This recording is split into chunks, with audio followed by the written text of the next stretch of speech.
Hello, and welcome everyone. Today we're going to be playing The Advisor, Episode 1, Burn for rubber Royal at Pain. midnight, feel the vibe. City This lights is flashing, probably one of my reflecting favorite in your series. eyes. They're Ghosts kind of of in a dreams you sense thought had trying died. to understand you as a person. Rev that engine, And yeah, it's time to rise. figure out who you are as a Neon person. skyline guiding us like a map. Really good in my opinion. Concrete jungle where we lay our trap. So without further ado, let us get right on into it.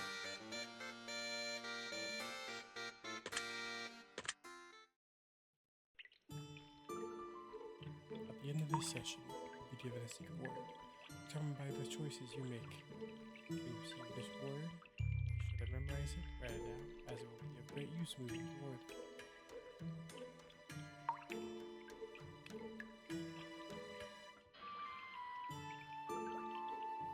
Billy Buckles. How did this happen? I can't believe I'm stuck here. What are they going to do with us? We're going to die in here, aren't we? Magnus. Highly unlikely.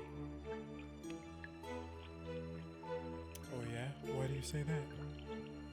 Because the Kingsguard don't typically slaughter prisoners in their cells. Well, that's a bit of good news, right? They would much rather drag us out into the town square and execute us in front of the townsfolk to make a public example out of us. I thought you said we weren't likely to die. No, I said we weren't likely to die in here. It would be highly improbable and quite a waste when they could use our execution as a deterrent to those seeking to commit crimes against the kingdom. Well, you seem awfully content with our circumstances. Why are you so calm? There's no use worrying about what we cannot control.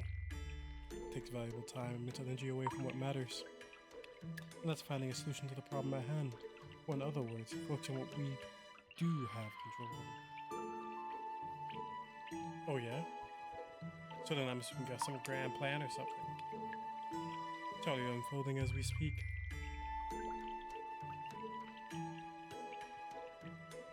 Hey, what's all this talking going on? Don't you know how to be quiet? Sorry. Sir, it won't happen again. Shut up right now. Since when is speaking a crime? What was that? Prisoner?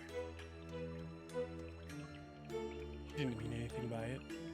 He just had a frog in his throat. I'm actually not sure why he was even speaking words. Actually, I think the real crime is that you think it's acceptable to walk up and ruin our perfectly good conversation.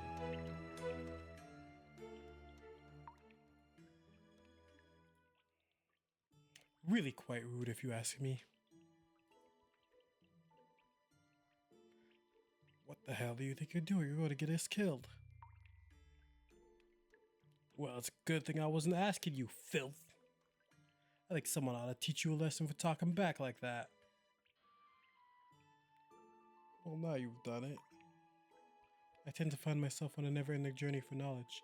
Would absolutely love to learn a lesson, if only there was someone here educated enough to teach it to me. Smooth. Bloody hell, mate. Are you fucking mental? I think I've heard enough about you. I've heard enough out of you, scum. I'll be taking that tongue of yours. I hope you don't mind. Now hold still. I don't want to hurt you. I just want to make sure you never speak again. I think I'm gonna be sick. Can't watch this. What in the hell is this trickery? Now, allow me to teach you a lesson on why you should never piss off a magician.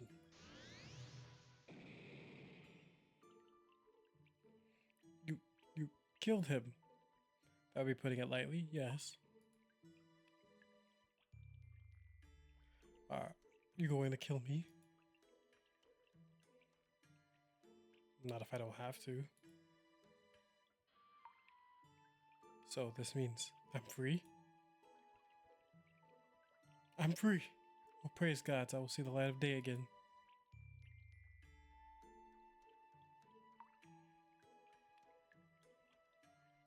Well, that hope was certainly short-lived. I don't suppose your housekeeping. It appears that I made an awfully big mess.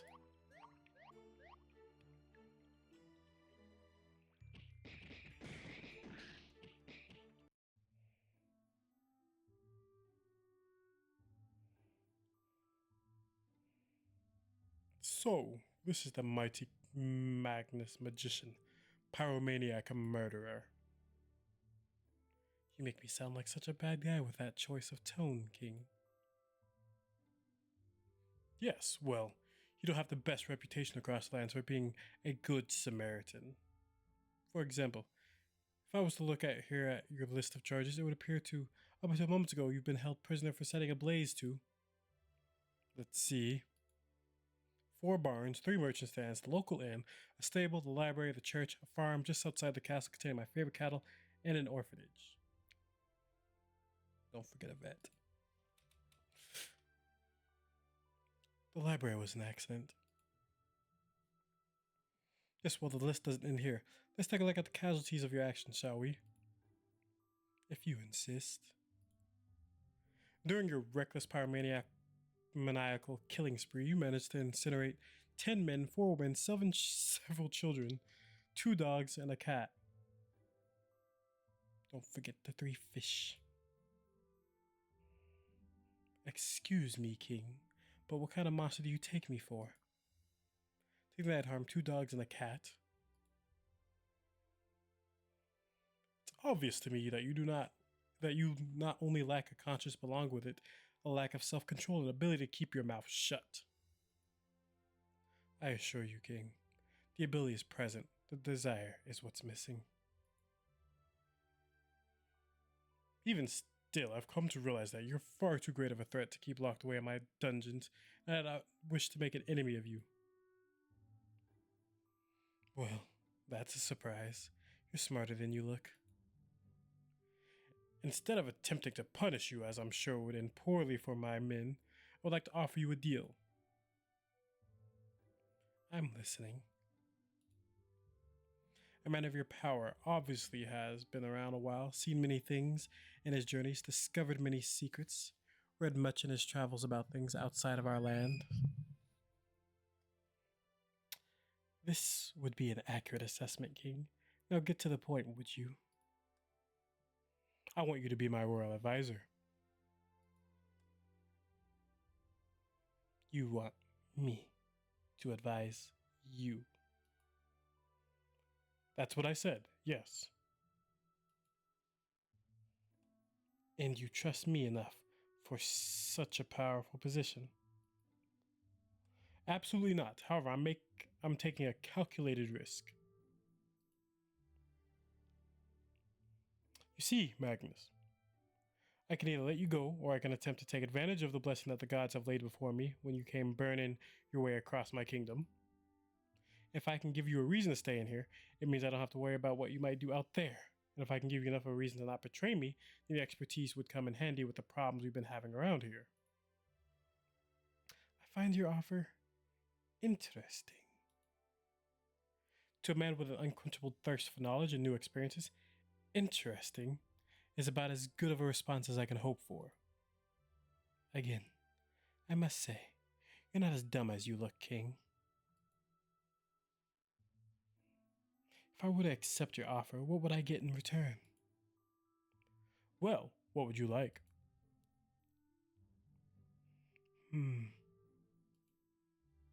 Latinas. The man in the cell with me, who is he? Billy Buckles, a local merchant. He usually peddles various wares, whatever he can get his hands on to feed his family, so I hear. Interesting. What was his crime? Tax evasion. Tax evasion? You have him locked in the Royal Palace dungeons for tax evasion? He somehow managed to weasel his way out of paying for over a decade. By the time we found out, he had racked over 3,000 shillings worth of debt to the kingdom. You don't say. A lowly peddler who acquires random wares that somehow manages to outsmart the king's tax collectors for that long. Something doesn't add up. What is it you're implying, magician? Well, either he's more intelligent and talented than he leads on, and common goods isn't the only thing Billy Buckles is peddling on your kingdom, is so poorly run that you need my help more than you'd care to admit.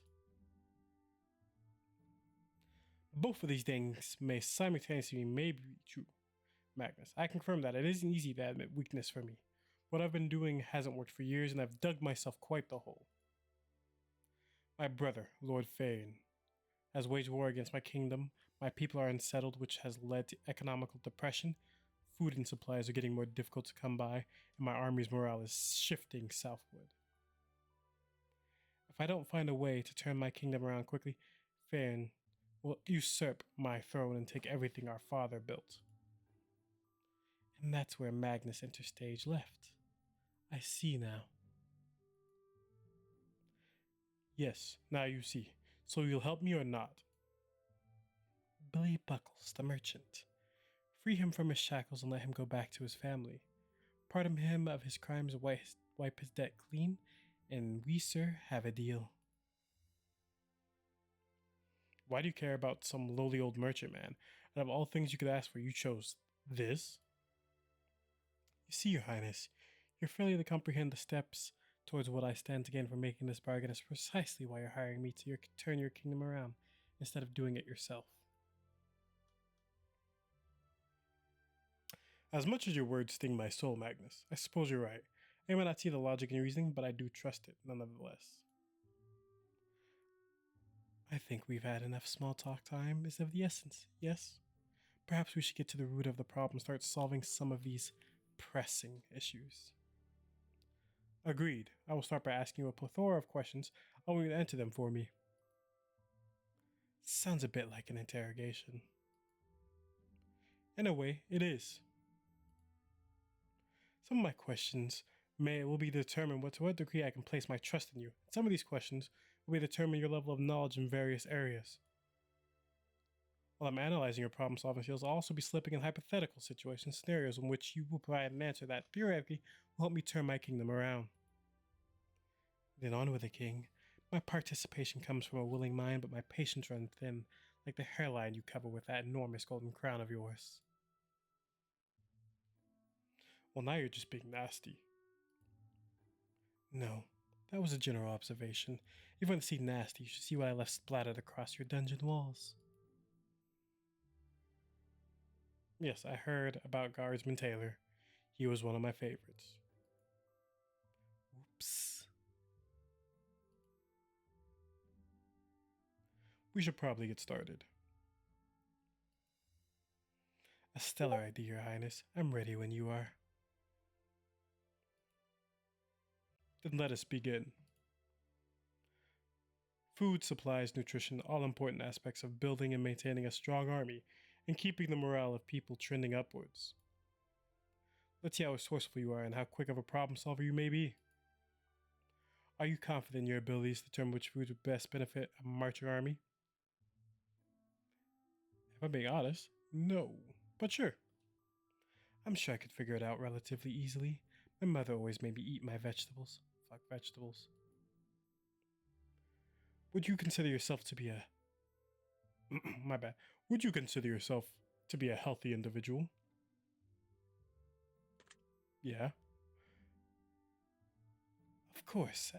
At least healthier than Guardsman Taylor, wouldn't you agree? Would you consider yourself to be a good cook? This one I go off and on. I can make bomb ass breakfast, bro. Get some breakfast burritos up in there. I tend to do all my cooking myself. I don't trust others with my food. Not true. I trust a lot of people with my food, actually. Not really a lot now. I think about it, actually. It's usually whoever I'm talking to and then Sebastian. But that's about it. Are you able to follow directions for recipes easily? I can. But no. Following directions isn't my strong suit. I prefer to give them. Are you good at making up your own recipes? Actually, I think I'm quite good because one time when I was in high school, I had a bunch of my friends over and we were starving because, 4 a.m. in the morning playing Super Smash Bros. And there's like just a bunch of random stuff in the pantry.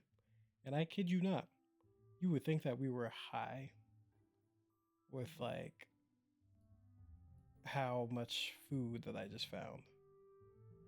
And I was like, I could make something with this. And like, it ended up tasting like pumpkin pie.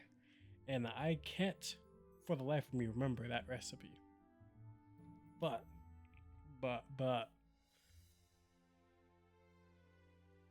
all of my friends that I still talk to stand by the fact that I made something amazing that day. Oh, I'm unbelievably creative, I assure you. Have you ever fantasized about being in a cooking competition? Hell yeah. Iron Chef. I think about it randomly when I'm bored. Once, but I was setting the other contestants on fire. Also a reasonable thing to do. Do you feel like you have what it takes to win a cooking competition? No. I'm a man of many talents, though that may not be one I'm confident in. Are you able to identify in terms of whether or not a wild growing fruit or vegetable is edible or toxic? Yeah, I can test it on people. Yeah, I can figure it out. If you eat it and live, it's probably alright, so yes. If you're in the wilderness, you have to forage to survive. Do you believe that you would make it 3 months without any aid from others? Without any aid? Whoo! So, from the food aspect, yes. Because I know enough about wild berries and other foods that I can find to survive. Now, like building a shelter and like not getting stabbed in my sleep by like some random animal or spider, nah, I'm not surviving the 3 months. But food wise, I got that.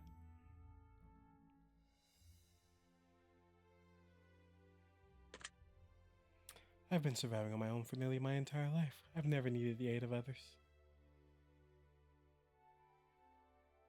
Do you consider yourself a capable hunter? Hell yeah. An apex hunter, yes. Do you prefer to eat meat over vegetables? Don't call me out, bro. Yes. When available, of course. Are you confident in your ability to make a nutritious and filling meal with minimal ingredients?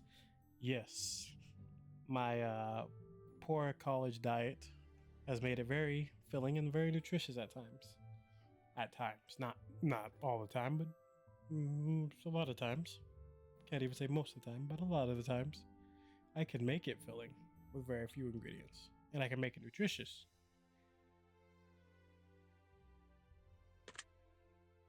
You'd be amazed what I can conjure when I put my mind to it. Do you think it's important to train troops to be able to forage for themselves in dire situations? Yes. Because it's kind of like in war, what happens whenever your rations run out? What if you're stuck somewhere and you can't get help? If you have general survivalist training, you'll be able to much better survive. Duh. I mean, like, the time it takes to do that isn't as necessary, I guess, as actual combat training, but you would still should have that as kind of a baseline. A soldier that can take care of themselves is a soldier worth keeping. See, I agree. Do you feel like an adequate nutrition is among the top priorities for our marching army? Yeah, actually I do, because it's all about how you feel about the fight itself. If you don't feel good, you can't fight properly. You can't actually put your best foot forward, and when it comes down to defending yourself and being an army, if you're lacking anywhere, you're gonna fail whenever there's someone of similar stats to you that's fully fucking ready for it. An army marches on its stomachs before it marches on its feet.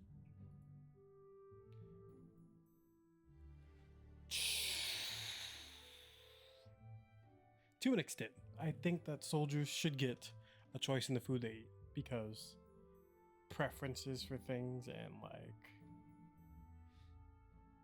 as long as it doesn't get to the point where they're expecting Gordon Ramsay to come cook their meals for them, I think it's okay to give choices to people.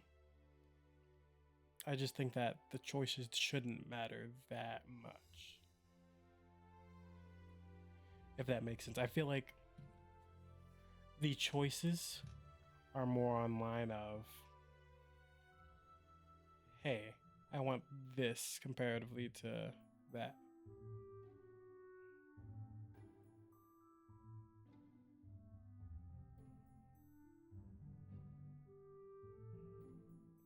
Sorry about that. I was fiddling with things.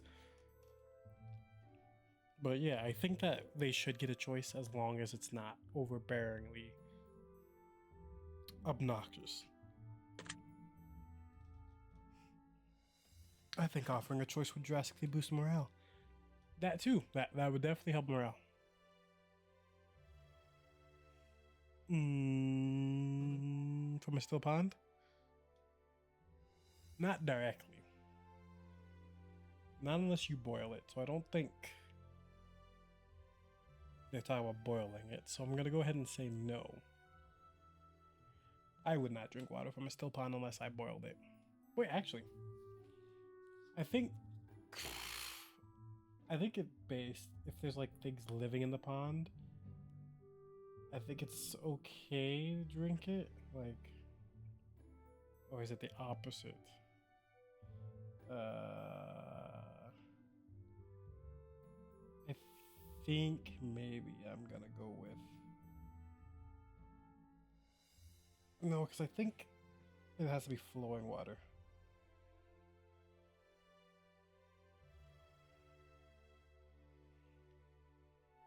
Yeah, I think it has to be like flowing water because that technically like does some form of like filterization.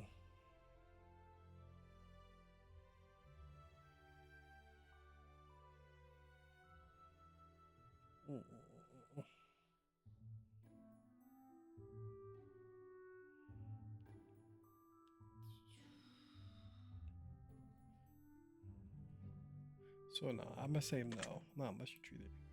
Wait, but it says ever. God bless.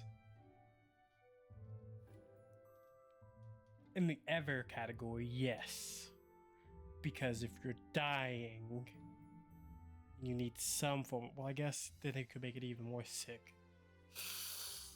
I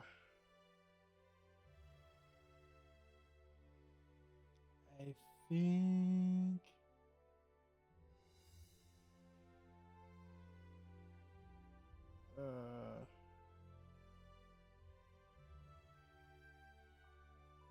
I think so. I think no, fuck it.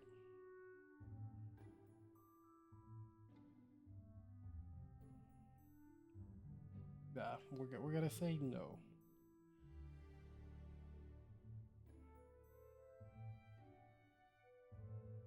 I think I'm gonna say no.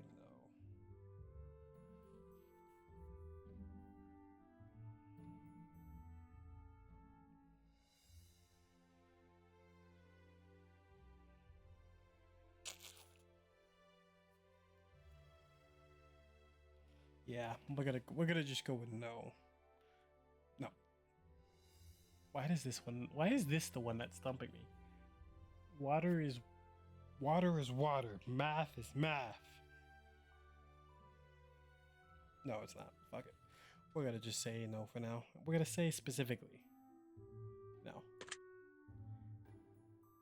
Do you want dysentery? Because that's how you get dysentery.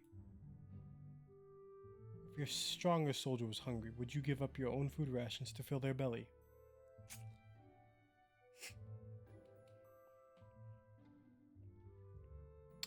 Yes, because if he is there to protect me, then it works better in my favor. If it meant an increased chance of victory, surely. If there was only enough water to quench one soldier's thirst, would you have two soldiers fight to determine who gets the water?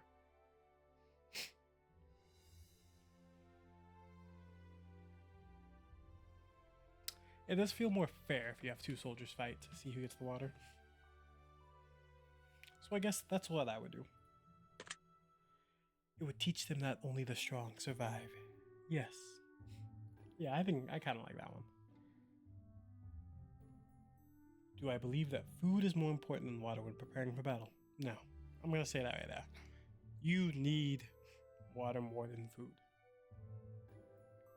The strength you get from food is definitely helpful, but like, if you have no water at all, you're going to feel way worse than when you have less food.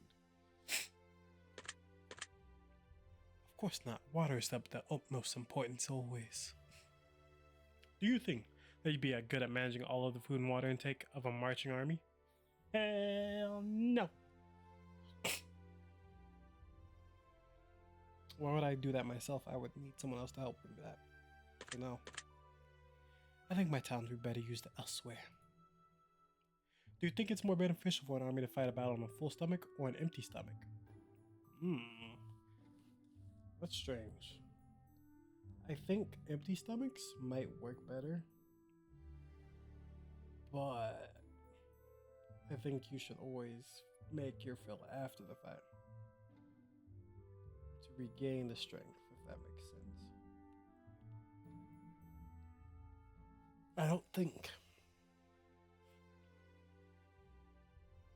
I don't see, that's the problem. I don't want.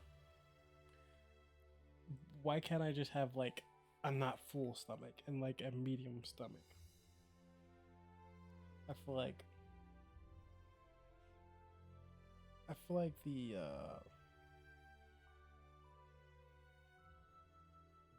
the whole thing is if you're too full, it'll cause problems because you feel bloated and gassy and all that jazz. But if your stomach is empty, you can't really use the full might of your body. So like you want like a granola bar, But I'm gonna say empty instead of full because I feel like it's easier to fight when you're starving. Because that moment of adrenaline kicks in comparatively to like when you're full. An empty stomach provides something more to fight for. See, exactly. Look at that. Fighting on a full stomach can drastically slow down soldiers' performance. See, agreed. What do you think is a better skill to teach your troops, foraging or hunting?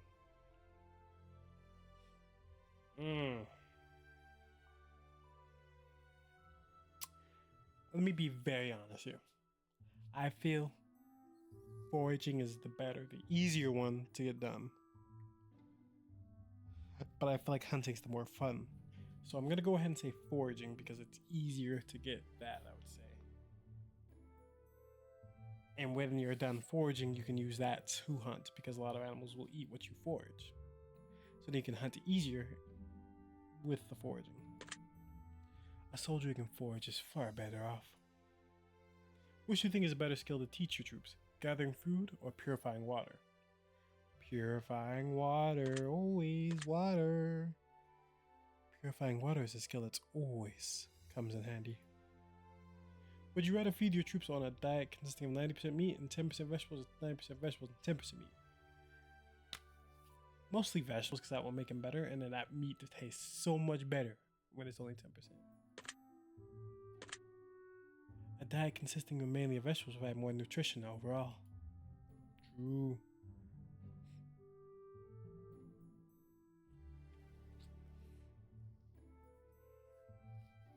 Okay, so let's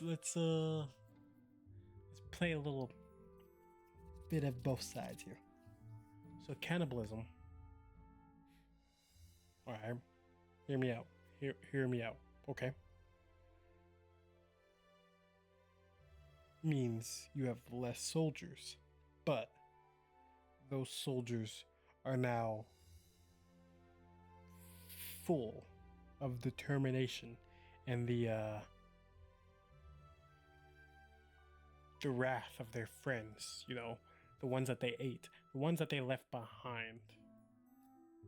Uh, as they say in Exodus 33, for those who come after, you know, they're ready to fight for everything. When one falls, we continue.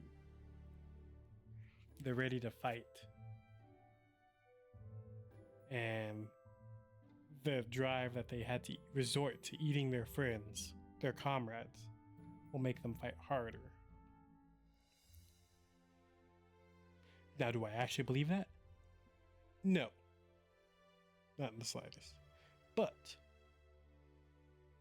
I'm like, there's a case for it. I think I'll always say fight on an empty stomach, because you still then have the number of soldiers that you started with, and like I said before, the adrenaline of wanting something to eat. Because guess what? After the fact, oh, it doesn't say self-cannibalism, so they could be eating the enemy. Damn. I was about to say they could just eat the enemy after the fight if they really need to resort to cannibalism. Well, no. See, fight on an empty stomach, do well, and then steal their rations. Resorting to cannibalism would drastically reduce morale. We better fight on an empty stomach. That too, you know? Even though I said it would bolster morale. Would you rather choose fight a battle high? Fight a battle high on wild forest mushrooms, or drunk on the finest ale the kingdom has to offer? Okay. So, hypothetically, let's say that I've been hired in a motherfucker. You can trip and see shit that doesn't exist. And if I'm swinging, you know, my weapon at things that don't exist, I'm not as efficient. And I'm still just as impaired as if I was drunk. But when I'm drunk, I'm less likely to hallucinate. Well, being high means I'm gonna hallucinate more. So I think I'd rather have my troops fight a battle high on wild forest mushrooms, clearly, because they're gonna be having a great time. But no. To be fair, I think drunk is the lesser of two evils when it comes to battle. So I think I'd rather have them drunk on ale. Even the finest ale in the kingdom has to offer is still weak ass piss water. So I wouldn't really be concerned about it having any adverse effects on their performance. Savage. Would you rather give extra rations to your strongest warrior or your weakest warriors? Extra rations goes to those who are strong. The strong soldiers must remain strong. And it's an extra ration. That's not what they need. I'd rather give rations as a reward. Well, actually. Alright, here we go again. The debate here. So, hear me out. If I give rations as a reward, there is a chance they won't fight as hard because they don't need the rations. I don't think so, but that's still something. People are very food motivated. I'm very food motivated, but that doesn't mean that I would, work my ass off just for extra food if I have enough food already. So it goes in the opposite way. If you take away my food, I'm more likely to work until I can get the correct amount of food. But then I'm also liable to commit mutiny if you take away my food.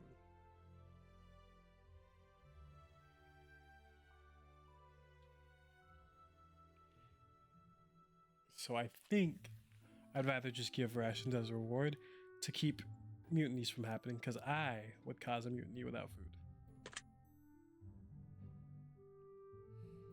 Rewarding soldiers with extra food is always a great morale booster. If your troops are dying of thirst, would you rather they have tainted water or no water at all? Hmm.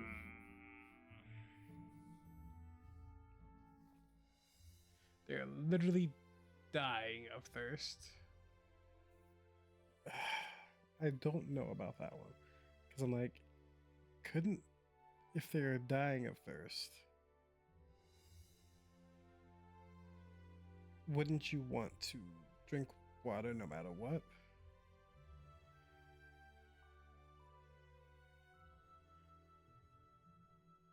Hmm.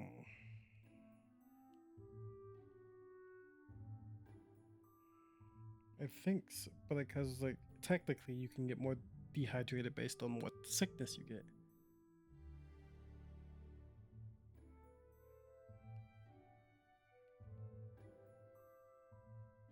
I don't know. That one seems a little bit hard because like if you get more sick about it, what's better for you?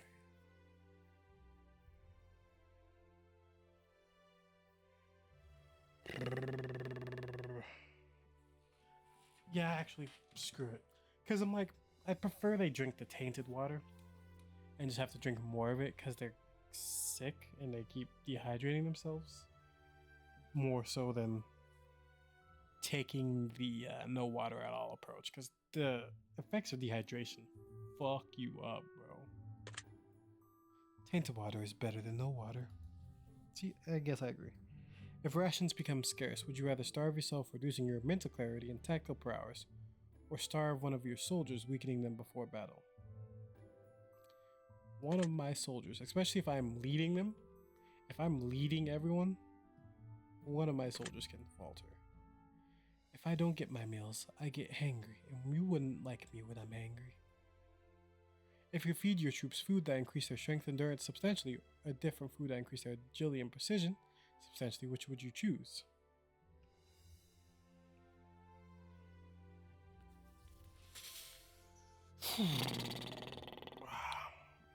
Tank builds or assassins builds? I will always say tank builds overall are better for long lasting war efforts. Assassin builds are nice for skirmishes, but that means that they eventually grow tired. Strength and endurance is of paramount importance. Would you rather feed your troops food that makes them 10% smarter or 10% stronger? Smarter. Because that 10% extra strength can come in handy, but that 10% of smartness will help them. 10% smartness. That 10% extra smart. God fucking damn it. Smarterer. Smarterer. I need that 10% right now, actually. Jesus Christ. Anyways, being 10% smarter would make them better overall as soldiers than just the 10% strength, because that would help them with their foraging and their hunting, and I would assume a lot of other things, such as their ability to gauge landmarks and distance of their enemies, which would help them with bow and arrows and everything else. Brains beat brawn any day. Some days.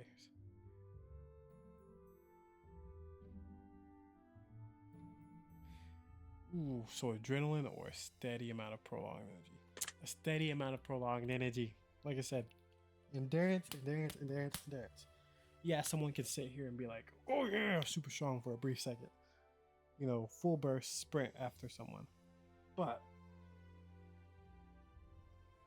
the way we as humans took down some of the strongest motherfuckers out there, you know, like mammoths and that, was just our endurance being so overwhelmingly annoying for them.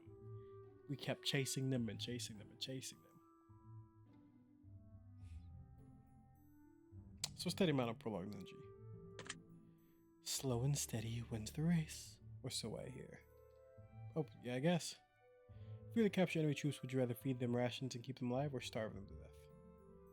So,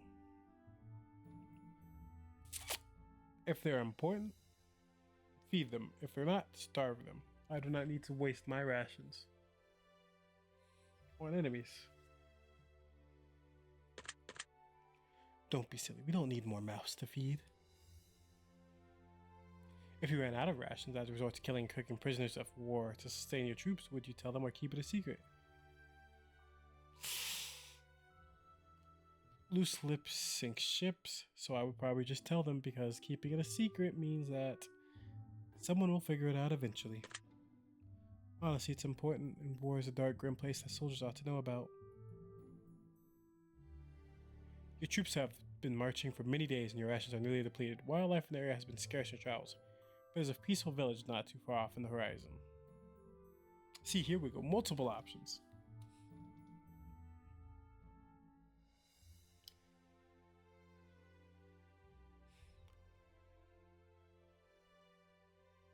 You know, asking the village will probably be enough to make them scared. That will do something. I can be very persuasive with the locals. Yeah, exactly. You capture an enemy soldier who claims to be the best chef in all the land. He says that if you spare his life, he will cook meals for your troops that are more nutritious and will go further than what you're currently eating. What do you do?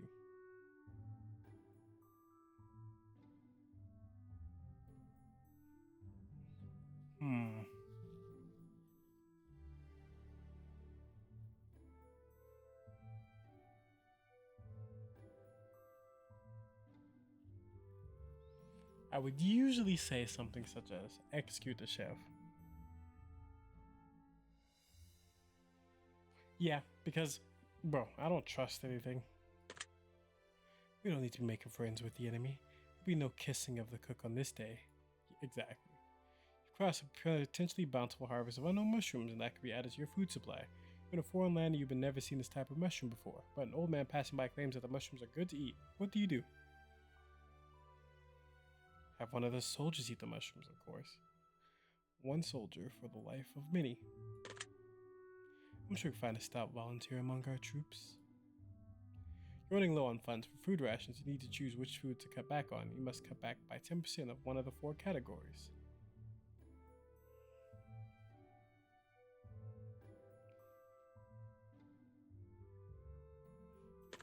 Vegetables, because grains are already cheap. A little less vegetables won't hurt us much. Your troops are starving and there's a big battle on the horizon. One more night's sleep and your men will be off to war to decide the fate of your kingdom. You have a few dozen prisoners from the opposing army held. Your chef thinks it might be a good idea to resort to cannibalism. What do you do?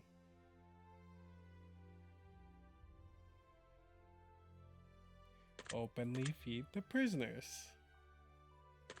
Cannibalism's okay if it's the enemy sometimes. With all that useful meat sitting there, why would we not take advantage of the situation? I'm sure the troops won't mind if they're hungry enough. We got our food, and we got our backup food, which is usually people. A small fort rests just over the mountain, about half a day's travel away. You have good intel that the fort contains a bountiful amount of food. If you overtake your fort, you wouldn't be able to stay as long as you must continue your march. You'll be able to take 20% of the food with you. On top of that, your men don't really need the extra food. What do you do?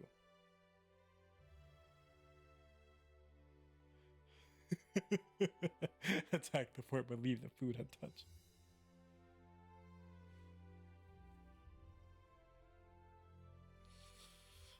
I don't need the extra food, so leave the fort alone and march on, because that is a calculated risk I do not need, because I do not know how well fortified that fort is and how many men I will lose. War's fought in inches. We don't need to take any unnecessary steps if we can avoid it. Your horses have grown ill from the bad weather in foreign lands, and you have a feeling that they're going to start dropping like flies the next day or so. What do you do?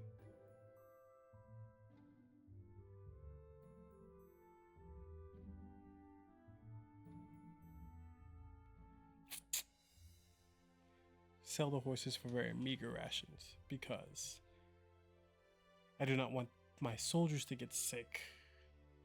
If we sell our horses for us, we can't let them be someone else's problem and save ourselves time, energy, and effort.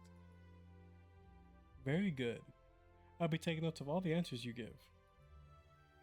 Well, I would surely hope so. Now, how about we delve into the world of divine blessings, magic, and curses? Oh, Jesus, this is longer than I remember. Well, now you're talking my language, sweetheart. We'll see if you know as much as you let on. Do you believe that magic has potential to solve all problems? No. No, but it does make problems a lot more fun to deal with. Do you believe in the power of divinity?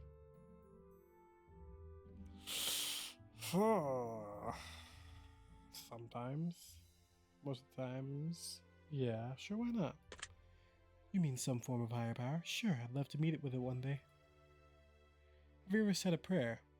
Yes, of course I have. Once, but it went unanswered. Same. Would you regret casting a spell on your enemies? No. If they're invoked by wrath, they deserve whatever's coming to them. Would you consider yourself to be superstitious?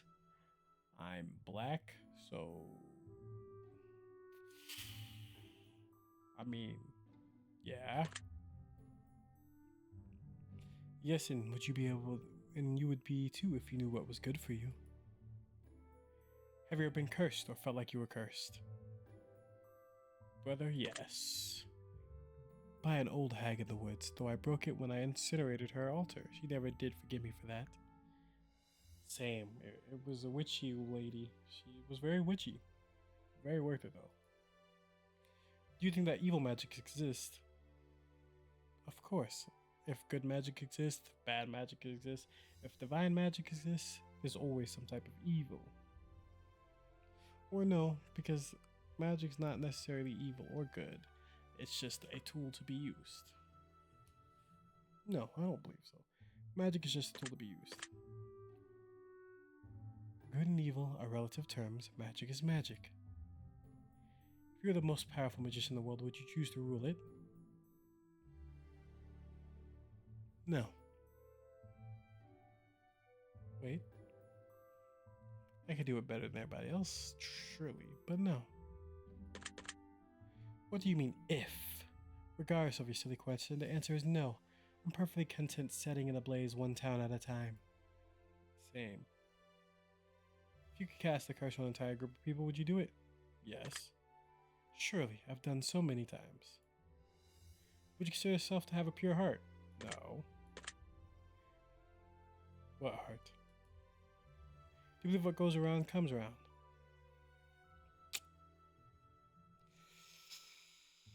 That's where it gets a little bit tricky, because I feel like karma's always been a bitch to me. Whew. Yawn, let me not do that. I feel like karma's always been a bitch to me, but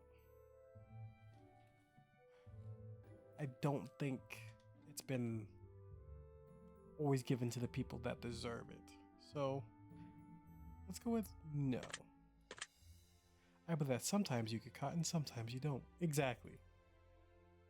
Ever wished ill upon your enemies? Hell yeah. Yes, quite frequently. Do you believe that everyone has their demons? Hell yeah. Of course. Some are just darker than others. Ever wished your enemies well? Yes. Yes, I have. Of course, I wish my enemies well. Well done. With some nice charred grill marks. Ever wished ill upon your loved ones? Of course. Yes. But I was a kid. You know, that moment when you say, I hate you, Mom? When they've crossed me? Yes. Yes, I have. Well, considering I'm sitting here answering all of your mind-numbing, soul-crushing, pain-inducing questions, I'd say I must be a glutton for punishment. I always wish ill upon myself, if I'm being honest. If I had a spell that could turn back time, would I use it? Yes. Yes, I would. I have, and I would again. If you had a spell that could blink you into the future, would you use it? No. I enjoy surprises. I think I'll take life at my own pace. Would you ever use your magic to make a living? Yes. I've been doing so my entire life. Do you believe that magic has its limits? Yes. Everything has its limits. But I'd rather be able to bless others or cuss others. I'd rather be able to bless others, because that means I can help people that I care about the most. While I can do both, I think I'd prefer to bless others. Those are my only options. Would you rather be blessed with luck or intelligence? I'm gonna be honest. Intelligence can get you very far, right? But luck itself is much better. Because as someone who's played enough Fallout, that stupid ass idiot savant perk where you get lucky, dumb luck or whatever, for everything really proves that with luck you can get through almost anything. Come now, luck obviously. If I were any more intelligent, I might be dangerous. Would you rather be guarded by an angel or protected by a demon? Protected by a demon. No matter what way you cut it, the results remain the same. I wouldn't need either of them to assist me, but if I had to choose, I suppose I'd pick the demon. At least I'd know I'd be in good company. Mostly because the demon will do whatever it takes to keep me safe, while an angel might not hurt others to keep me safe. Read minds. Because being able to talk to the dead isn't really my strong suit. I could see some use for it, but I think reading people's minds would make me a lot better. And as long as I can turn it off. If I can't turn it off, the problem's a problem. The power to know what people are thinking as they're thinking it can provide a great deal of power over any situation. Exactly.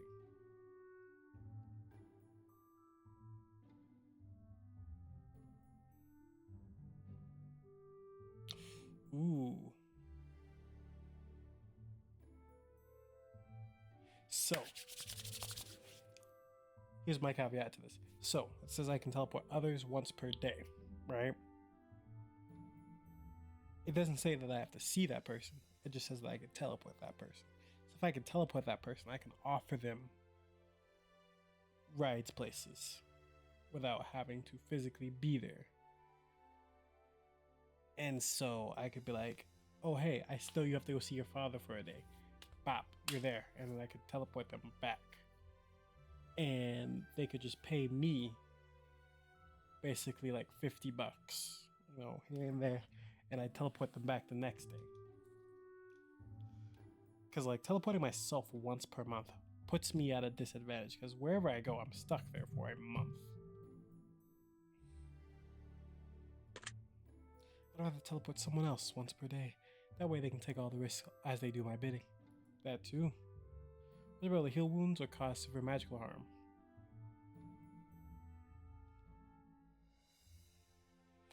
Okay. So I do think heal wounds is the better option here. But causing severe magical harm, that would seem more... Well, I guess I could just go be a doctor if I want to heal wounds. I could just... If I could do that, I could just go become a specialist doctor and heal people's wounds. And then that alone would have me doing a lot more work for people. I can either cause severe magical harm, so healing wounds would be a nice bonus. Would you have the power to give someone life or instantly take someone's life? Look. Wait, don't touch me.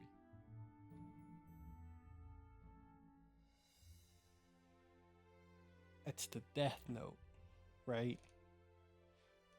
That's what it is. That's the death note. I get the option to just take someone's life. Yes, it would burden me, but I could then rid the world of people who are verifiably bad people and become the god of the new world. The power to instantly take someone's life is equal to none. I can really do it now, but not without proper incantations. Would you give 1% of your own life to cast a spell or 5% of someone else's life? Look. They weren't using that 5% anyways. It was probably just 10 minutes of them scrolling TikTok, I'm just saying. Every day we spend so much time on TikTok and playing random things. Like me here playing this. If someone were to use 5% of my life to cast a spell, it's okay. As long as they're not using only me, if I could, split it up around like a couple billion people, then, I'm golden. But I can't give up 1% of my own life a billion times. Well, I guess I could technically could because the percentage is not an actual amount. But at some point I would get to a low number and I wouldn't want that.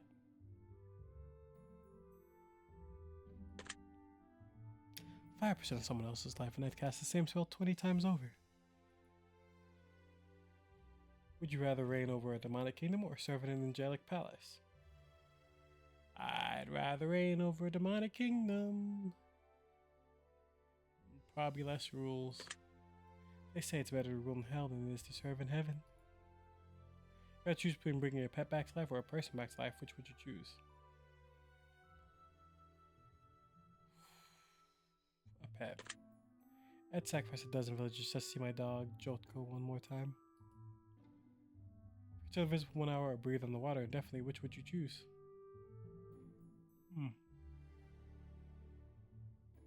The ocean is terrifying.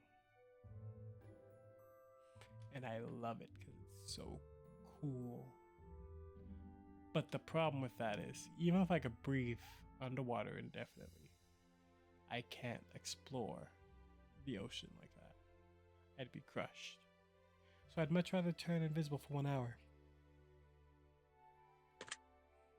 The ability to remain unseen for a full hour is difficult to rival. Cast a massive fireball, then stare at your enemies or turn them against each other for an hour. Which would you choose? It might be fun to watch my enemies tear each other apart. Hysteria is a great spell. Rage is a great spell. I love them all. Would you rather summon an undead army to fight for you or call upon the spirits of the dead to haunt your enemies? Summon an undead to fight for me. An army of the walking dead could wreak havoc on both the living and their lands. This can be beneficial in many aspects. Would you bless your greatest enemy with wealth and power or curse your own kingdom with terrible luck? Ooh. You know what? Bless my enemy with wealth and power, and then take it for myself. No matter how much wealth and power they amass, one day I'd rise to claim it all. Exactly. Unicorn blood is helpful for things, but dragon's blood is better for fear factor. A pet dragon, easily. You've learned of an enemy church used by opposing forces for worship and prayer. Your troops fear that if the enemy is able to invoke the power of the gods, that it could spell doom for your army. What do you do?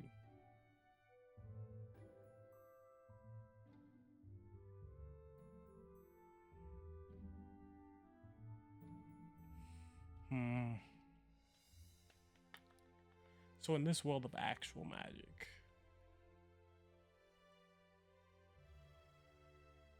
I would just... So gods are fickle. So as long as I don't actually do anything to trifle with them, I think I'd be okay. So I would assure my troops, because if I raid the church and burn it to the ground, it's more likely that God will find me as a person that, you know, they want to fuck with. If I take the church over and convert it, that also says, hey, looky here. And finally, if I slay the priestess of the church in defiance of that god, I'm specifically spitting in the face of that god. So, I'm gonna just say, take the one peacemaker approach. We shouldn't waste time with such fallacies.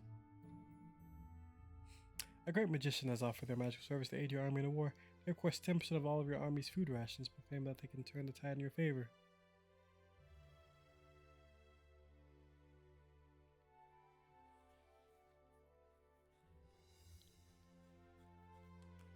Yeah, this is a great magician. So if the great magician can work, sure, why not? As a great musician myself, if I do say so, I know the values of such services. Words on the wind is that your kingdom is cursed, lingering over it from sins of the previous worlds that held the crown. The curse is said to make sure that your defeat is inevitable in any future wars you wage unless royal blood is spilled on your side. What do you do?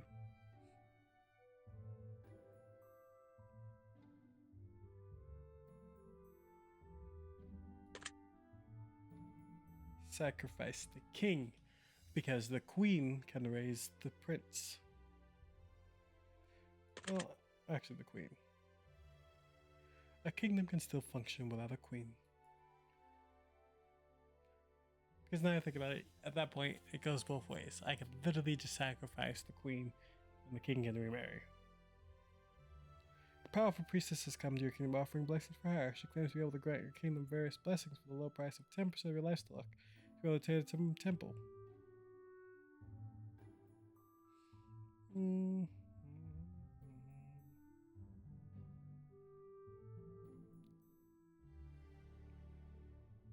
A blessing of wealth to replenish it. 10% of our livestock is well worth a blessing of wealth. Exactly. You discovered the whereabouts of an ancient tomb containing the supposedly cursed remains of a long-forgotten king. It's said that the wearer of the crown within the tomb possesses infinite power, but will eventually succumb to unending madness.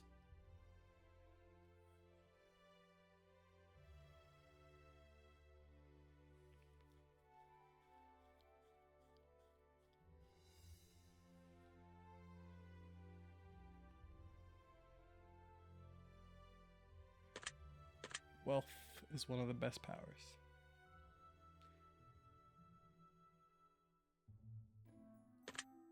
Perhaps we can fetch a pretty penny for such an artifact. Your ancestors have found a way to get in contact with you from beyond the mortal realm, and they wish for you to heed a grave warning of the battle up ahead. They claim that if you send your troops into battle all at once, they will all perish, but if you send your troops into battle in small 10% increments at a time, you will surely be victorious.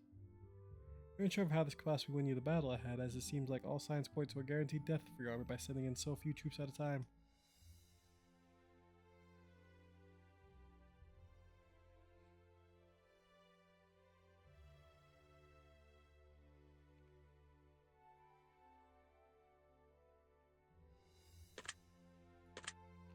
I would trust their theory and advice at first, but if it didn't seem to pan out, I would go my own direction.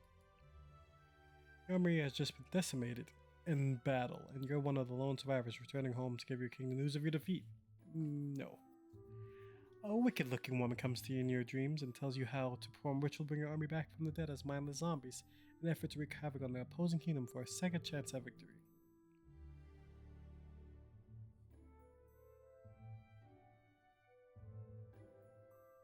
Why not? I like the sound of an undead army bending to my will. Interesting choices. I'm beginning to see more and more how your mind works. Oh, is that so? You're a very pragmatic individual, Magnus. I detect a hint of conscience within that soul of yours, but you balance it well with what needs to be done. That's cute. Why do we move on to the next set of questions? I'm sure you've got more for me. Perhaps something a bit more grim. I'm feeling rather grim. Perhaps we've spoken on espionage, warfare, assassinations, things of that sort. And afterwards, you can tell me how well you know me and how you've got me all figured out.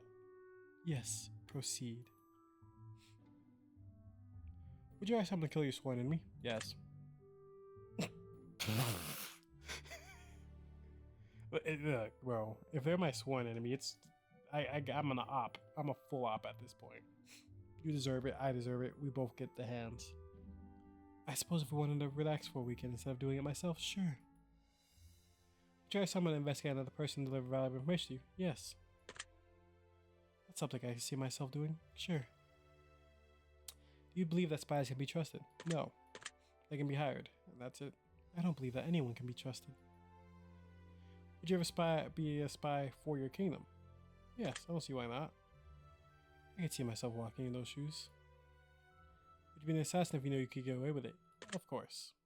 I'd be an assassin even if I couldn't get away with it. You think you'd be able to spot spies in your own inner circle? No. Well, yes, actually. I can sniff out a rat from miles away. Would you give the order for an assassin to take out a high-ranking official even if it would cost the assassin their own life? Yes. Absolutely, for the greater good, right? Are you confident in your ability to devise an espionage mission that has high chance of success? Yes. I think that's something I could sort out, yes. If someone asked you to spy on a close friend or relative, would you do it? Yeah, just to see what's going on. I don't have any close friends or relatives, but if I did, yes. If someone gave me more wealth than you knew what to do with in exchange for information about your best friend that could potentially lead to their downfall, would you sell that information? No. Because if my friend is that valuable, guess what? I'm that valuable. If someone was plotting to kill a stranger, would you get involved in an attempt to stop it? No. Doesn't sound like much of my business. What place spy is more powerful than a strong army, do you agree? Yes. I think in most situations, yes. A well-trained assassin is more important than a smart king, do you agree? Yes. I don't value kings all that highly, so yes. You never really know someone until you know someone, do you agree? Yes. With all my heart. You want to keep your enemies close, do you agree? Yes. I prefer to keep them locked in my cellar. Are you gonna convince people to trust you? Yes. Well, you hired me, didn't you? Can you convince me to act saddened by an event that doesn't actually upset you? Yes. Sure I can, but it also helps that I don't get saddened by trivial matters that common folks typically do. You know, death, loss, imprisonment, those kind of things. Would you consider yourself cold or ruthless at times? I've been told that, yes. I do not agree, but I have to say yes. Have you met me? If your loved one was a spy and they got caught, would you give your life to save theirs?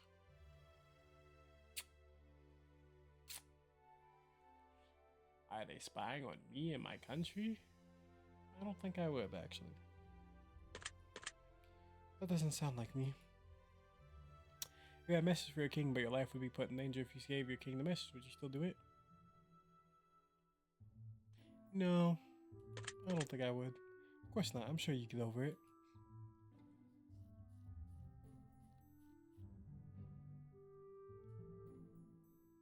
Lie incredibly well. That's how you become it. I believe lying, or acting as some like to call it, is of paramount importance to a spy. Would you rather train your spies with acting lessons or survival lessons? Acting lessons, because it is your survival. To know how to fit in with one's enemy is a fine trait to carry. Would you rather send 10 mediocre spies to gather information on your enemy or one very talented spy? One very talented spy. Quality over quantity, King. Would you rather invest 10,000 gold pieces into training the ultimate spy or 10,000 gold pieces into the ultimate assassin?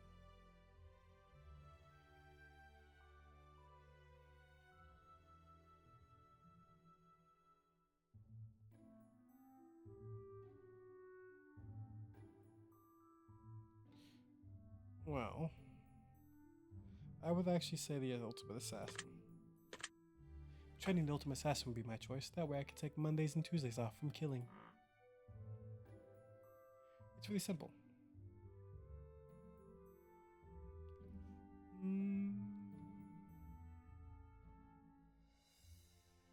I think I'd rather have 100 spies trained to be soldiers.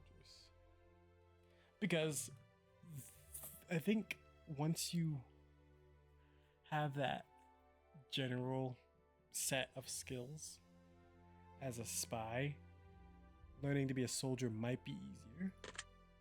A soldier with the intellect of a spy could prove to be very deadly indeed. Exactly. Would you rather reward your spies with gifts for their service or threaten your spies with death if they fail? Gifts. Always have gifts ready. That way they don't feel like going out. Rewarding them for their work would boost morale, and morale is very important. If your spies were to get caught, would you attempt to save them or let them die in foreign lands? That's the one thing they would do. Let them die in foreign lands. They know. If they're too foolish to get caught, they deserve the fate that awaits them. If you were to capture an enemy spy, would you execute them or try to convert them? It could be part of their ploy, but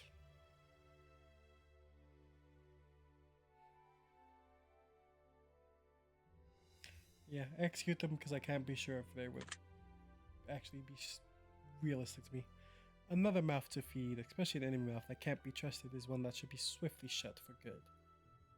If you found an enemy spy within your kingdom, would you torture them for information or offer them wealth in exchange for information? I would technically offer them wealth and then torture them.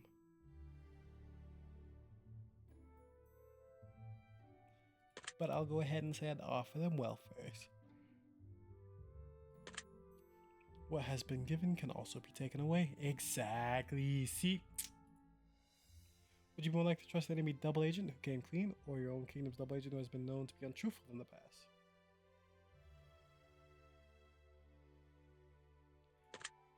While it could be a ploy, this seems like the safer option of the two. Yeah.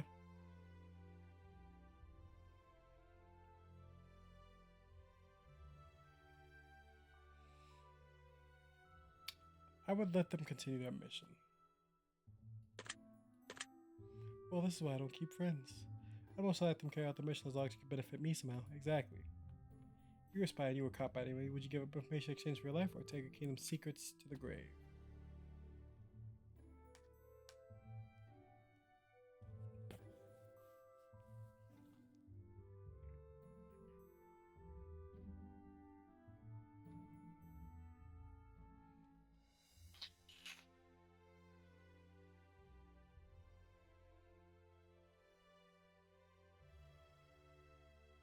You know, I would take my kingdom's secrets to the grave in hopes that that proves to the enemy kingdom that I'm a great spy, so they're more likely to actually keep me alive to try to convert me. No one is getting information out of me unless they're asked very, very nicely. If you were a spy and you failed your mission, you knew there was a small chance that your king would execute you if you returned. Would you take the chance of return or live alone in the wilderness for the rest of your life? I'm just gonna return home, bro. I'd return home. I'm not that concerned. I like my chances. Yeah, bro, because like, if he's gonna kill me, he's gonna kill me.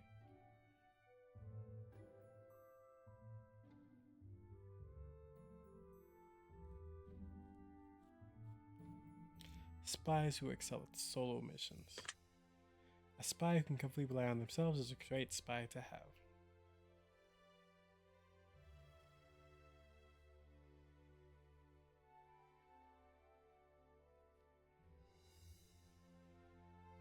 Let the king continue the corruption. If it benefits me, that's all that matters. I hope your best spies has just been captured by me and they're being sentenced to death tomorrow at dawn. It took a decade to train those spies, and losing them would be quite a large hit to your kingdom.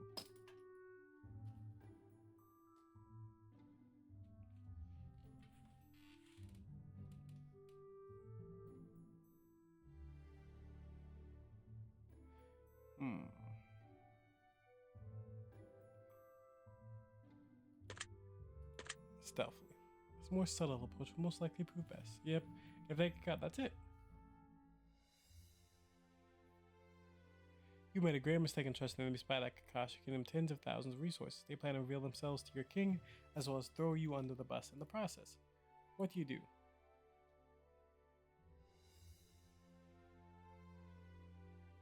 Well, murder the spy, of course. If you cross me, that will be the very cross that marks your grave. Exactly. You see one of your assassins take out the opposing town's guard to weaken their defenses for attack. Instead of killing the guards one by one, your assassin decided it would be easy to poison the town well, same in their water supply.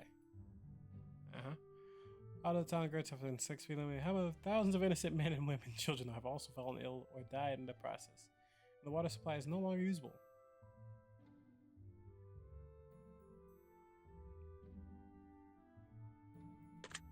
Simply, but you can't do too much at that point. It's already happened. I love their enthusiasm, but they needed a bit of tact. Exactly.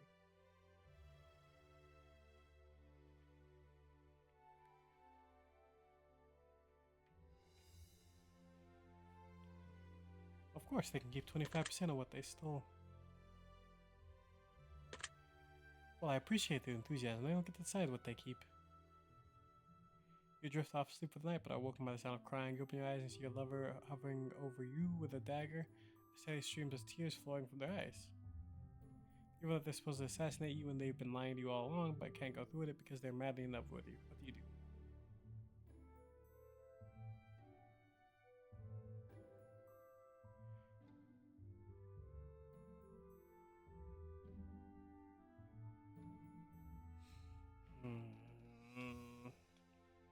I'm speaking from a place of fresh heartbreak in a sense. So I can't really do this one realistically. Ooh.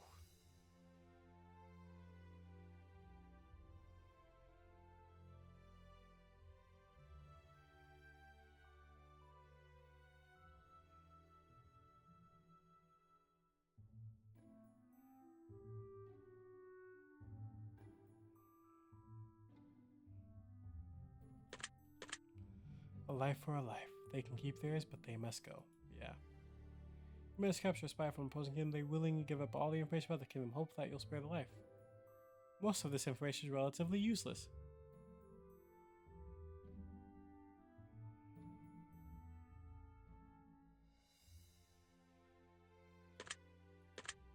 A spy will only give us much information as they need to save their life. When their life is in jeopardy, the truth is unveiled. Exactly. You're in the royal chambers, you've been served a drink, something seems suspicious about the beverage, and you're almost 100% convinced that it's been tampered with. Yet you have no proof. What do you do?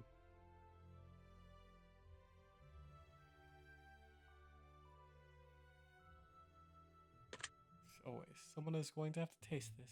Perhaps everyone. I think I'm going to stop pretending to know you now, because you can continue to surprise me. Yes, I have that effect on people. It's honestly slightly terrifying, Mr. Magnus. Oh. Yes, I also have that effect on people.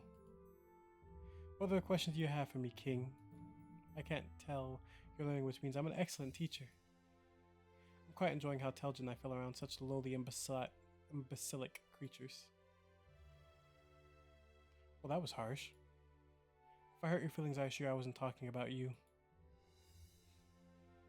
Then who were you talking about? Someone who looks just like you. It sounds like you. And wears a crown. And just so happens to be sitting in your throne.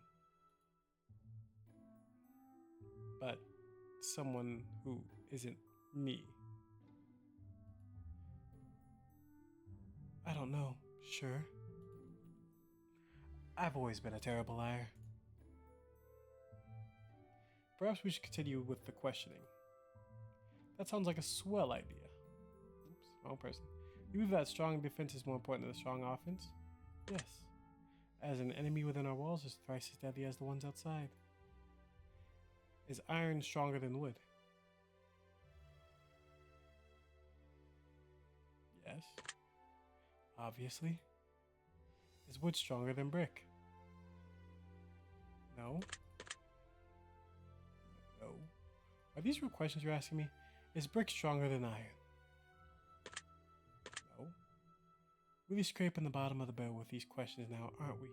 Is brick stronger than iron? No, probably not. Do you believe that war is more mental than physical? Yes. Almost everything in life is more mental than it is physical. You just have to be an expert tactician. Sometimes. I could string together a series of strategies, sure. Would you consider yourself to be physically strong? Yeah, at this point I am. I work out. Have you seen these muscles? Come on now. Would you consider yourself to be athletic? I work out. So I guess a bit athletic. And I do make sure to always do cardio. So yeah, let's go with it. I've been known to escape from a dangerous situation or two. Once I helped over a guard's head and plastered him against the wall. You should have seen it.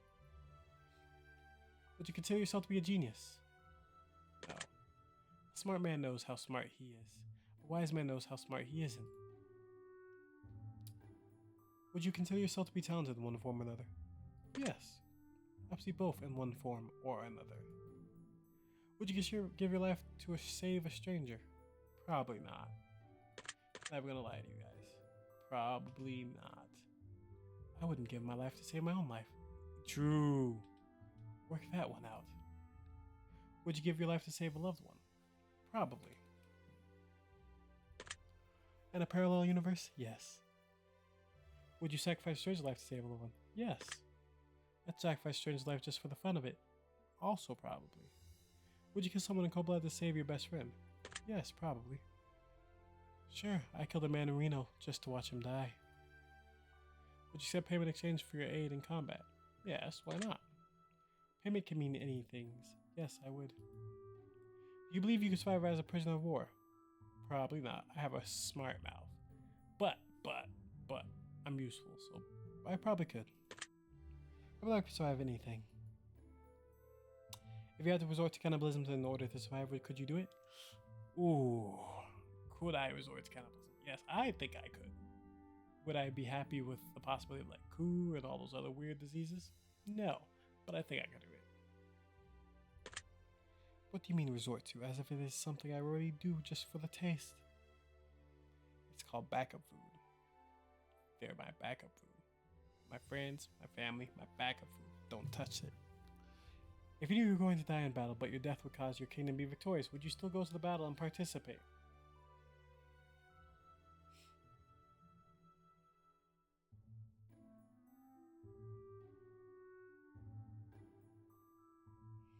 I'm gonna assume my family is in this kingdom, so probably yes.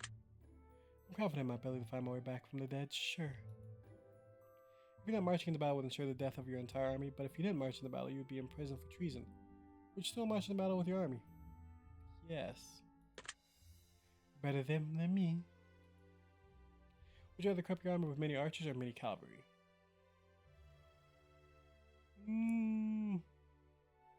Many archers. I've always been partial to range combat. Would you rather equip your army with many cavalry or many foot soldiers? Many foot soldiers. I like cavalry, but not the. But I don't want to deal with horses too much. Yep, exactly. Not having horses to feed can go a long way. Would you rather have 10 catapults with only 10 boulders to hurl, or 1 catapult with 100 boulders to hurl? 1 catapult with 100 boulders. I'd take the second catapult and cast a hastening spell to make it fire rapidly.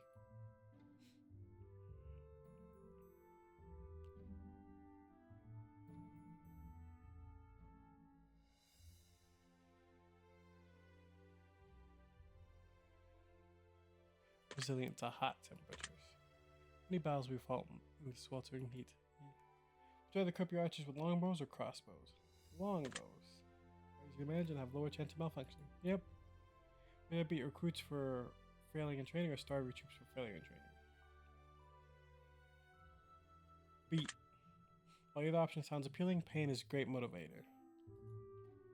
Starving won't help them get better. Beating might help them. Whether execute troops who commit treason against your kingdom, or banish them. Execution. Execution is what they deserve. Would you rather live in a society where anyone can challenge the leader to a deadly death, or determine the new leader, or have leadership passed down from royal bloodline? Dueling decides leadership. May the strong inherit the earth. If you had to choose between saving 5 family members or 1,000 soldiers in their army, what would you choose? 5 family members. Blood is thicker than water, or so they say. Would you rather be a judge or an executioner? Judge. What? I can't be both? Oh well. I suppose I'd rather decide someone's fate and keep my hands clean. Would you rather be famous or infamous? Famous. A fine line you walk either way, but fame carries less consequences. True. Would you win every battle but never win a war, or be charmed from war but devastated in every battle? Always win my wars. I'd rather win my wars. Ultimately, that's what's important. True. I don't care if I lose the battle as long as in the end of it, I'm smiling. Would you rather be an expert duelist or an expert tactician?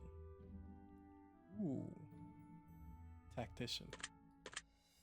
At least an expert tactician I can ensure a safe outcome in many different situations.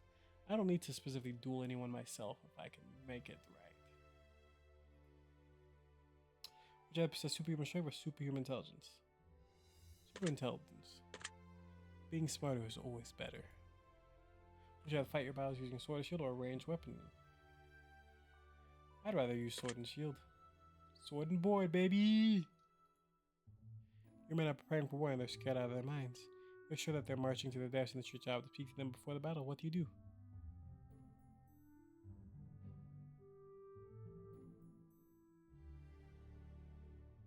Tug on their heartstrings. The thought of protecting loved ones is often a man's greatest motivator. Word spread through the ranks of a surging mutiny. At the head of the group of mutinous soldiers, one of your most skilled warriors. What do you do?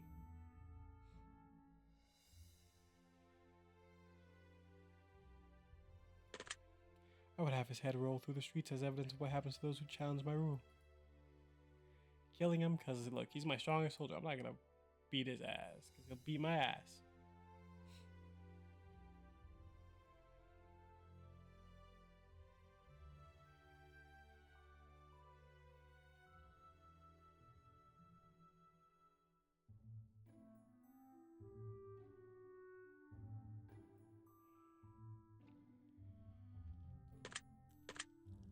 I need my men focused, but riding home remind them of what they're protecting. Exactly. Because if I send some home, they won't make it back in time. Before I abandon their kingdom and seek to join yours, what do? Put them to work as slaves. Well, I can't trust them in our kingdom, we can find some use for them. Exactly. A prisoner warrior been keeping us trying to warn you of a conversation they overheard. They claim that someone within your ranks is plotting your death. What do?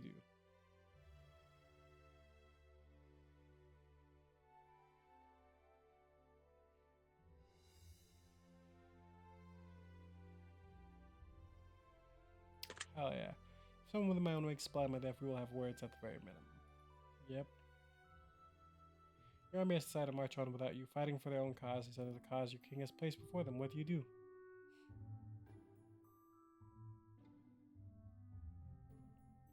Well, as long as they're going forward, I don't actually care. With regards to the reason I always pick the winning side. Your scouts tell you that a massive army is just over the hills, planning a devastating sneak attack on your kingdom. What do?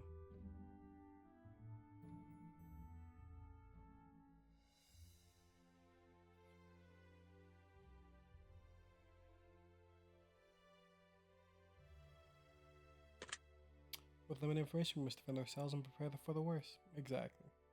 We have enough information on this topic. I'm quite impressed, Magnus. You never cease to amaze me. After each round of questions, you prove to be a wealth of knowledge. Or perhaps I'm just very deceptive. They said that you're terrible at lying. Sounds like something a liar would say. I have one more round of questions for you.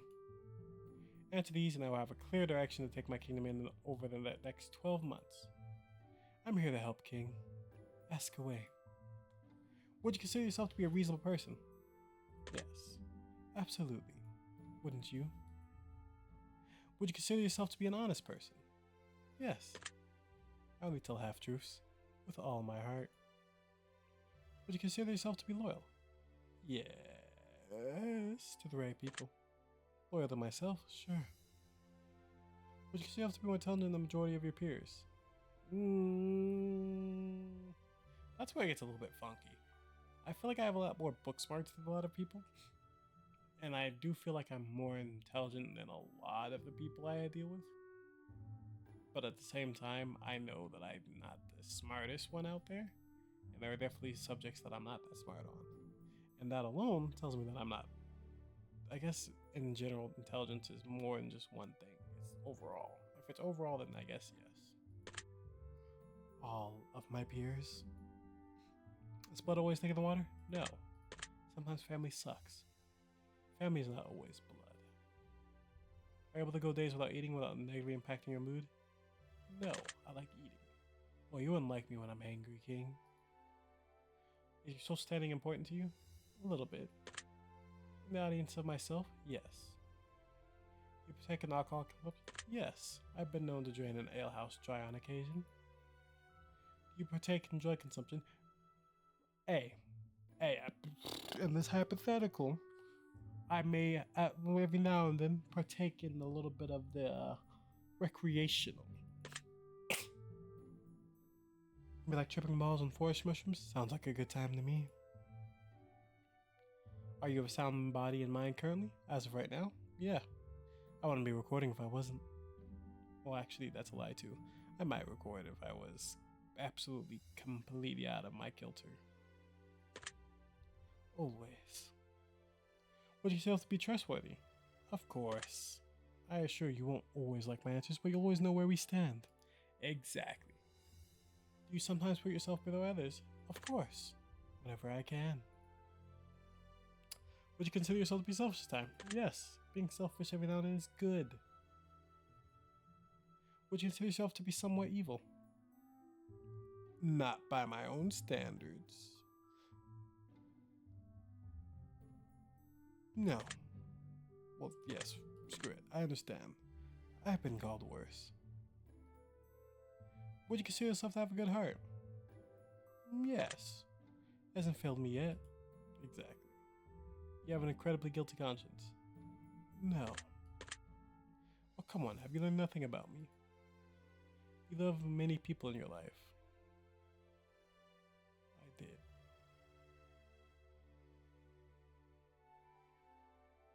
So I guess, yeah. Only once they're gone. Would you consider yourself to be confident?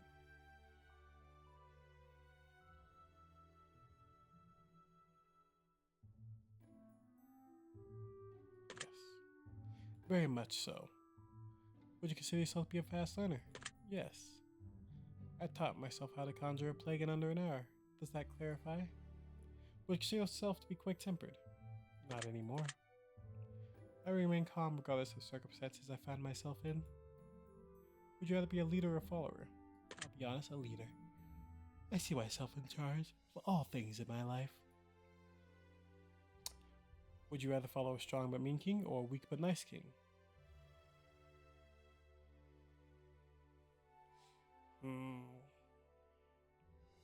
A weak but nice king. I'll be the strength if necessary.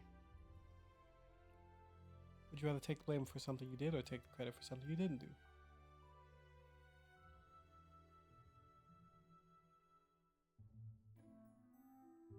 Yeah, give it all to me. Let people know me for who I truly am.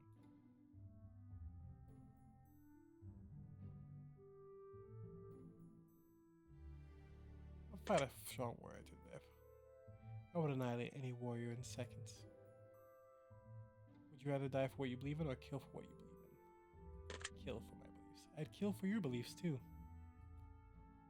you rather be able to fly or be able to turn your body from solid to liquid at will? As long as I can. No, I'd rather fly. Flying can get me many places I'd wish to go. Would you rather fight a lion to death or be eaten alive by a bear? Fight a lion to the death. For the live, thank you. Would you rather never eat solid food again or never consume liquid beverages again?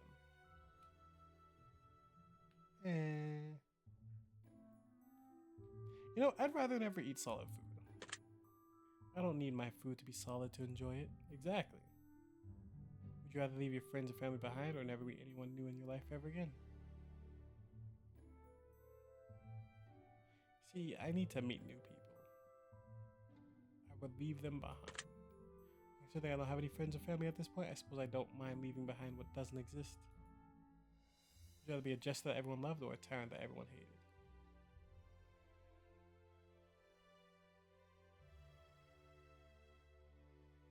I guess overall I think I'd rather be a jester. Well, that just sounds like my dream job. Level of a massive army or a small band of tropes.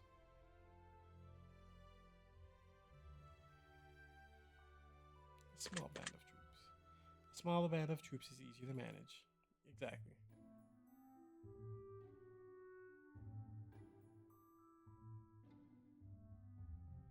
Travel the world like a vagabond. I'm currently living that life as we speak.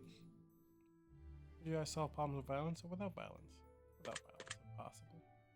If people don't need to die, then I can find a use for them later. Would you rather trust a liar or lie to someone who believes you to be honest? Lie to someone who believes I'm honest. If anyone could ever believe me to be an honest man, they wouldn't for long, I'm sure. If you had to choose between killing your favorite pet in order to eat it, or to survive, or die of starvation, what would you do? Die of starvation. This is the first difficult question you've asked me all day. I might just die of starvation. Local innkeeper has been caught running a brothel. His prostitutes have made him a wealthy man, and he's refused to share his wealth with the prostitutes. What should we do?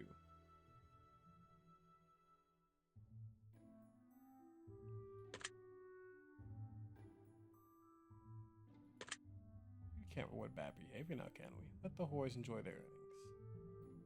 Let the ladies love him. And the men, whores, love him too. Yeah.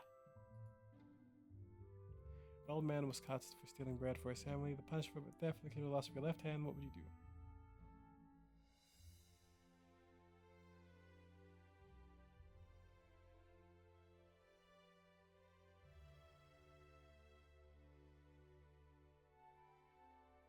It's better. Throw him in prison.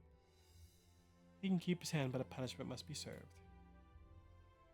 A princess from an Abraham has come seeking marriage. She has proven to be very powerful, but not to be trusted.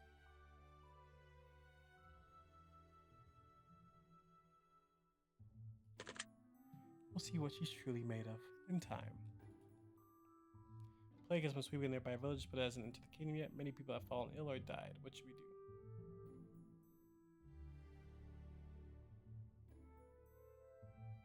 Keep the sick out and burn the bodies.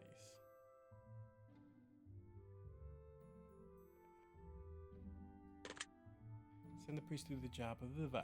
If they die, they die. Exactly. As strange monstrous new races begin to appear around the land, they seem to speak our language reasonably well, but they are savage, uncivilized, and lure and trap our people to feed on their corpses. They hunt us like wild animals. They're bigger and stronger, faster, and perhaps even more clever than we are. What should we do?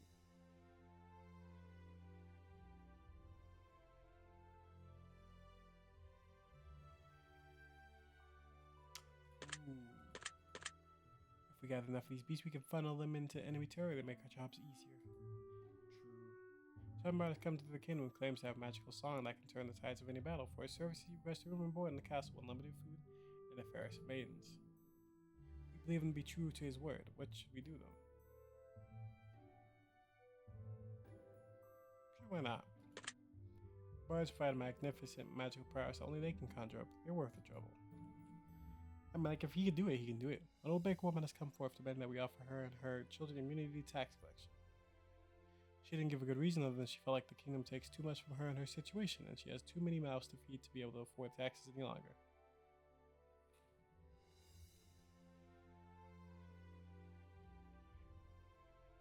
Simple. It's not our fault this woman has been popping out children left and right. Exactly. I believe I've got enough information about you, your morals, your advisory capabilities, and ultimately what I should with my kingdom over the next 12 months. So, what does that mean? You're done with me now, King? For the time being, yes. Over the next year, I'll be instituting changes that need to be made based on your answers, and in these next 12 months, I will update you with a progress report of how things have turned out. If my kingdom falls into ruin, then I suppose I will take it as a learning lesson and relinquish you of your title of royal advisor, while you carry on in your travels. And if your kingdom does not fall into ruin, then we'll know for certain that the advice you've offered has proven to be beneficial, and I suppose that means I'll owe you a great deal. So in other words, you'll be indebted to me. Yes, I suppose if you wish to put it that way, that would be accurate. Very good. Well then, King, I suppose I should take my leave. I assume you have my chambers already prepared. I do not wish to sleep in a cell for the next year. Of course. Your private chambers have been prepared while our advisory session was in progress. I will have my guards take you there now. That's awfully kind of you, my king, but I'm a big boy. I can find them on my own. Besides, I got some exploring to do with castle walls before I slumber.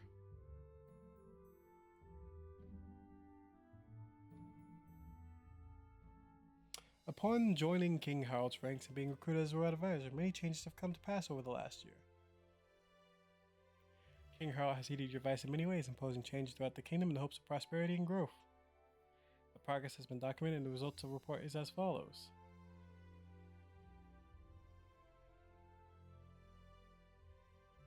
32% more cavalry have been recruited. The archers have received 11% better training. Crossbowmen and longbowmen have begun working together, and their strategic prowess has increased by 24%. Swordsmen have improved their skill by 31%. Your armory is 22% less successful to hunger pains while marching. Sounds good so far. Your troops have learned to gather food and purify water with 33% increased efficiency. Your troops' knowledge of wilderness and survival has increased by 42%. Alright, what do these percentages mean? The morale of your troops have increased by 66%. Your military prowess overall has increased by 51%. Ooh. Your army was able to repel 18 attacks made against your kingdom. Your army managed to capture 6 outposts, 11 villages, and 5 castles. Your kingdom's population has increased by 71%. Lord Farron made 8 unsuccessful attempts to attack your kingdom, each time thwarted more easily than the previous attempt. Nice. You suffered 60% military casualties over the last 12 months. You've recruited a total of 45% more troops than what you've lost. Your defenses are 51% stronger than ever before. A rumor began to spread through your kingdom of an unknown artifact looming near, just beyond the sea, resting on a distant island. After setting up a campaign to investigate, a rare species of animal was discovered that was not only docile, but grew at exponentially higher rates than any animal you've ever seen before. This resulted in an abundance of food ration for your people. While the artifact may have been undiscovered, food is no longer scarce in your kingdom. Congratulations on your discovery. Nice.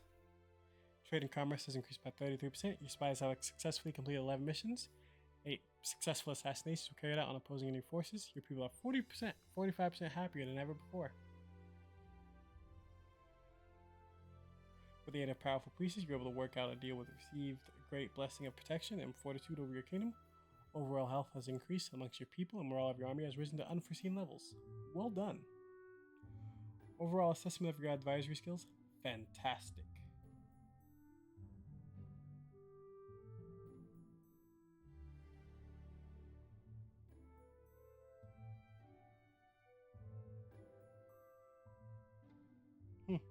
Interesting. Your secret reward is morale. Take this word and leave it in the comments for us, and it will be of use to you in the future. You'll be rewarded for your contribution.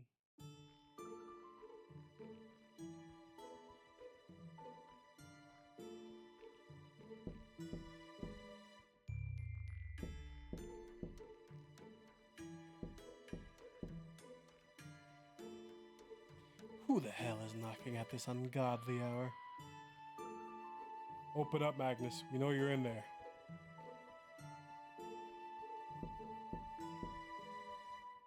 Just break the damn thing down.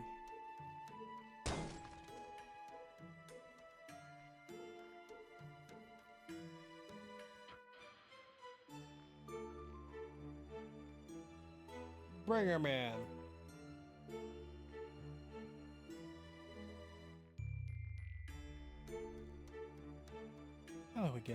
Hello again, Magnus. Wish we could be meeting under better circumstances.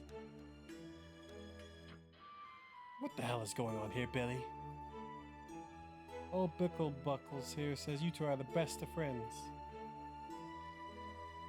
Oh, is that so? Do you have any idea who I am, magician? Can't say that I do, but I'm sure you're about to tell me. I'm Captain Wallace of King Farron's army. I serve the brother to King Harold. Uh-huh. Continue. You see, we've been after King Harold for some time now, and he was right where we wanted him. Lord Farron was about to crush this kingdom and overtake it once and for all, but somehow they managed to do a 180-degree turn and make one hell of a comeback. Now, a little birdie tells me that the king has a new advisor. Somebody tells you you're there responsible for these recent changes. I'm the little birdie he's referring to, in case you were wondering. Yep, I've gathered that. Thanks for the clarification, though, Billy. Sorry, Magnus. I didn't mean any harm by opening my big fat mouth. You just picked me up one day and... That's enough out of you. Now, Magnus, we want to bring you to our kingdom so you can advise Lord Farron and leave this shithole behind. And why would I want to do something like that? Because if you don't, there will be consequences. No, we don't want to hurt you. We can either do this the easy way, or we can do this the hard way. I want you. Interesting. Would you be so kind as to explain the difference between the two for me, Captain? Well, you can either come willingly, nice and easy like, or we can take your best friend here and we can bash his brains in until you decide to join us. The choice is yours.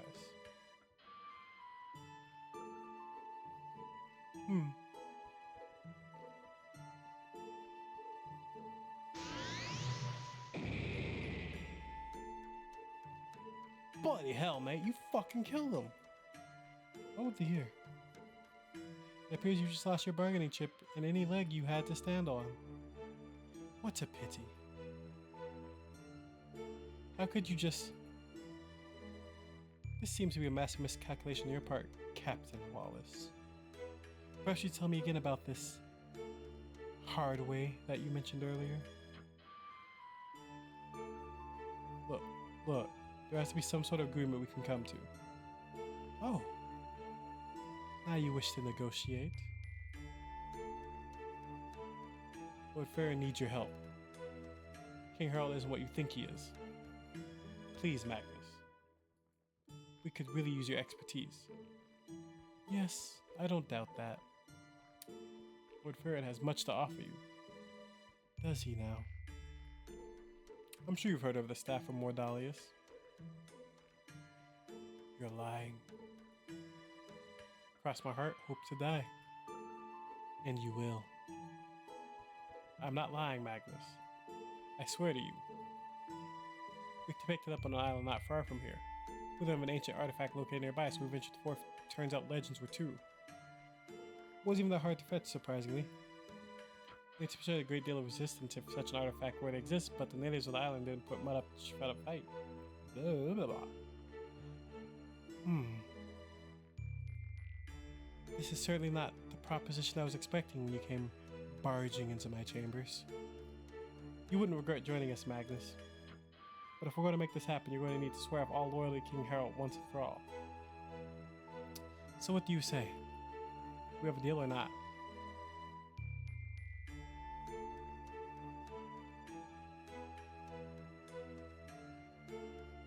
This concludes the Advisor, Episode 1 of Royal Pain. You successfully managed to advise King Harold and turn his kingdom around. Perhaps it's time to run bigger and better things. Maybe staying with King Harold is the best decision you could make. You've been given a secret word, as well as a final choice to make. Let us know in the comments whether you or not you think Magnus should stay with King Harold or defect and join his brother. Again, your secret word is morale. Take this word and leave it in a comment for us. This will be of use to you in the future, and you'll be rewarded for your contribution. We'll be taking your secret words to shape and develop Magnus' personality and moral codes of ethics and decision-making skills as future episodes continue. Your vote to stay in the kingdom or leave will determine the story moving forward. So let us know. Ooh. I was already selected.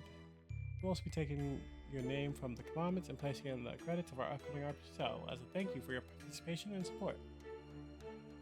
If you'd like to finish secret word for us on other titles, we read your feedback and it helped us to construct this project as well as the other titles that we're currently developing. We will always read every comment we get. You won't go unnoticed. If you'd like to support us by playing our other projects, leave your secret words for us. We'd greatly appreciate it. We'll have links to our other games on the main title screen. Again, thank you so much from the bottom of our hearts, and we hope you got some form of enjoyment out of our weird little adventures.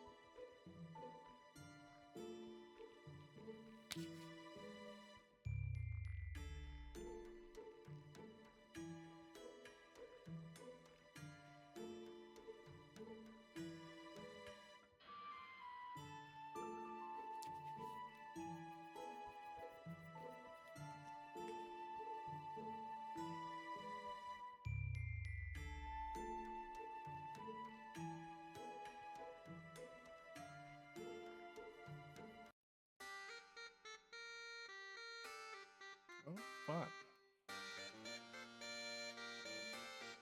Alright. And with that, we finished our game, you know. I do enjoy this whole universe that they're creating of. It's something that I don't think I have any problems with. So overall, I think the games are good. You should go ahead and try it out yourself. They're not expensive. They're pretty good, especially if you can try out some of the free ones first. And then if you enjoy it, you can test it out and then do some of their more paid ones, because they do have free ones where you can test it out. But overall, that's all I have to say. Thanks for watching, and hopefully